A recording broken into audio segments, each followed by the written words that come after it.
नमस्कार, आवाज इंडिया में आप सभी का स्वागत है। मैं हूं सीमा। महाराष्ट्र में इन दिनों हिंदी भाषा को लेकर सियासत गर्मा गई है।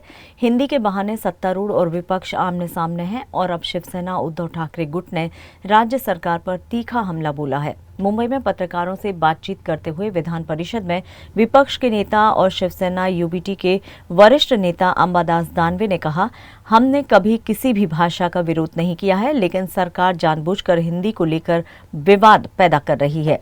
दानवे ने साफ कहा है कि राज्य सरकार हिंदी भाषा को लेकर राजनीतिक लाभ लेने की कोशिश कर रही है। उन्होंने इसे एक सुनियोजित सियासी रणनीति बताया और कहा कि इससे समाज को बांटने का प्रयास किया जा रहा है। बता दें कि हाल ही में मुख्यमंत्री देवेंद्र फडणवीस ने चुनाव को लेकर एक ट्वीट किया था, जिस पर कांग्रेस नेता राहुल गांधी ने भी सवाल उठाए थे। अब इसी बहस की आड़ में भाषा को लेकर मुद्दा उछाला जा रहा है, जिस पर विपक्ष की प्रतिक्रियाएं सामने आई हैं। शिवसेना यूबीटी का कहना है कि महाराष्ट्र की विविधता ही उसकी ताकत है और भाषाओं को लेकर भेदभाव की कोई जगह नहीं होनी चाहिए। मैं समझता हूँ इसका इलेक्शन से कोई संबंध नहीं है।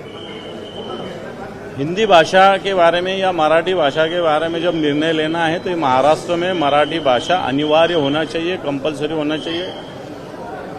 हिंदी हम इस महाराष्ट्र में लोगों को हम जबरदस्ती नहीं कर सकते, नहीं करना चाहिए, ये भूमिका हमारी है।